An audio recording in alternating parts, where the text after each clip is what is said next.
Good evening and salutations, my Days of Our Lives fans. Um, okay. Let's start off with Jada and Paulina for a minute. Now, Paulina is disappointed that they didn't get anything from Hattie because Rafe got to her first. Got to her first, and then right afterwards she lawyered up. And Paulina was just on some BS. If we're gonna be honest, Paulina was on some real BS because she was like, "Oh, you need to find a way to control your husband." I'm like, "Control your husband?" Yeah, but we don't. Men don't respond well to sit there and being controlled by anyone. So I don't know what this chick was sitting there talking about. And then she wants to sit there and try to get him back on the force this way. He don't. You know, they don't run into that problem again. And then she says something about the fact that he's being all macho and his masculinity is taking over and everything like that. And listen, I get it's a soap opera. It is technically a woman's fantasy, but and maybe I'm just thinking about this too much. Maybe I'm just nitpicking, but like, when did masculinity become a problem? No man ever sits there and says, "Oh well, I think you're being a little bit too feminine." Like, what are you talking about? I think if anything, there's not enough masculinity. I can't really pronounce that word well, but like, there's not enough men being masculine. That's why most of the '80s movies still hold up today. But Jada wound up defending him, saying that, listen, it was within his rights to sit there and, as far as the law, he did follow the law and he did actually sit there and bring us Hattie. And in all reality, even if you would have got to her first, it wouldn't have stopped her from blowing up. So then what will wind up happening? And hell, even if you got her to talk, it doesn't necessarily mean that she was the person that was poisoning those cupcakes. And then before she leaves, she threatens her pretty much to sit there and say, "I'll find somebody else to do your job if you don't deliver." And I'm like, okay, who? Who? Because you had Rafe, and then you handed over the job to Jada. What are you gonna do? You're gonna give Rafe back his job?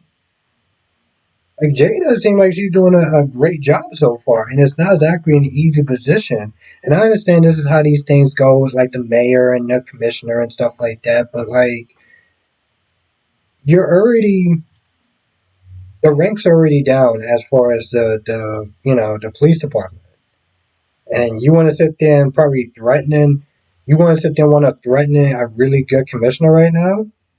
Okay, bro, keep pushing her until she calls your bluff. Keep doing that. Now while that's going on, you got Rafe that's sitting there thinking about giving up the whole PR thing because Jada before started acting like a little 12-year-old and that they're getting into his pissing contest. Well, not that long, she was like, "Oh well, let the best man or woman, get the job done or whatever." And not only did he get the job done, he also actually delivered Hattie to the police after he was done with his questioning. So he really wound up doing y'all a favor, but he's still kind of bummed out about that. And Steve gives him some advice as far as back when they were butting heads and stuff like that, and never really stopped their friendship. He doesn't pressure him, but he gets him to realize that he generally does love doing the job. So he's like, "Hey, listen, we just have to gonna want to find a way to make it work."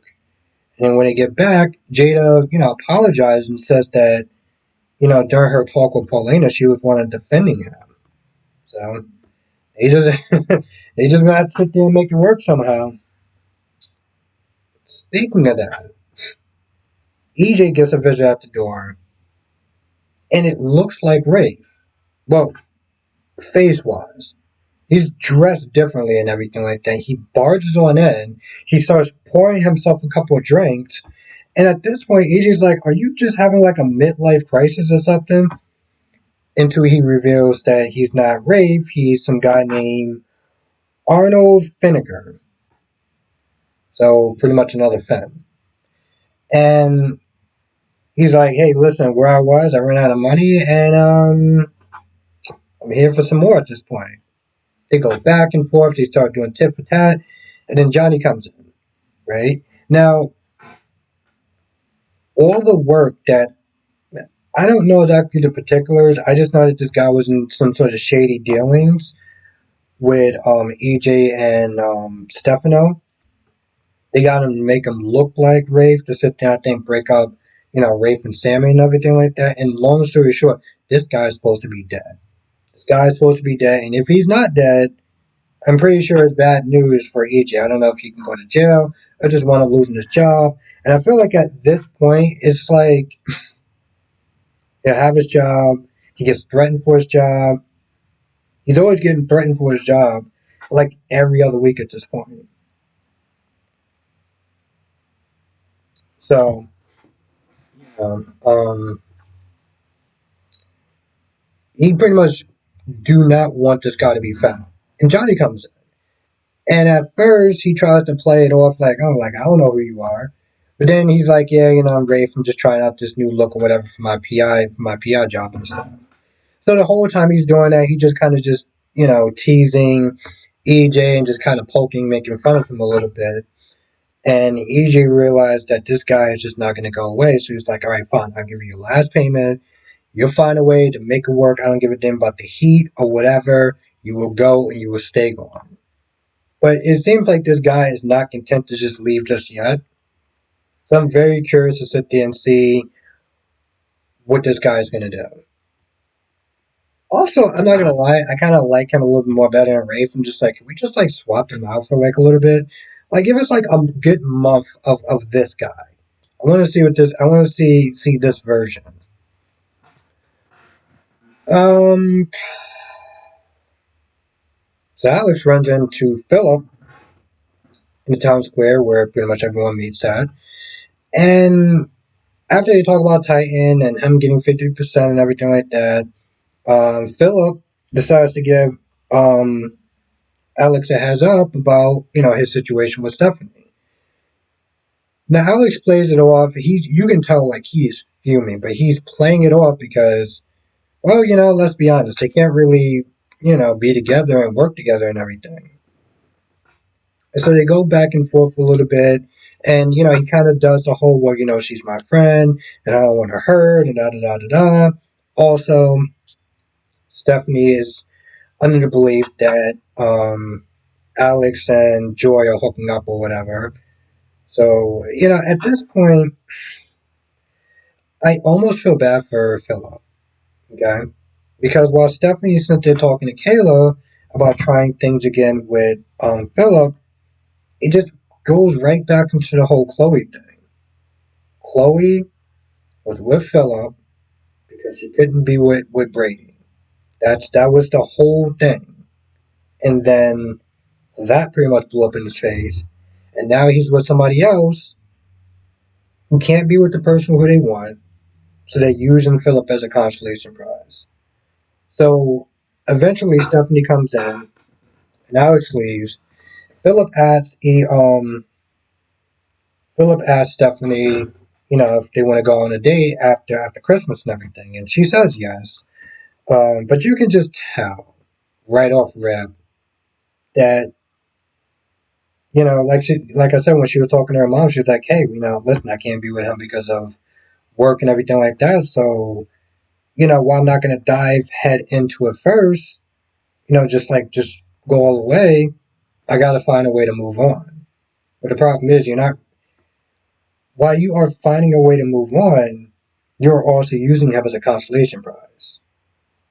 Now, whatever wound up happening was pretty crazy, and it seemed like she almost lost her life. Not just all the craziness, but also almost losing her life.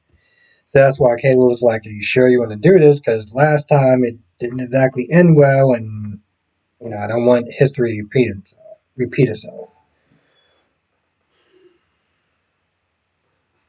At some point, oh yeah, and like I said, when Jada gets home, she does apologize, and they just kind of realized, hey, we're just gonna have to sit there and try to make this whole cop and PR thing work, which I don't feel like it is, but you know,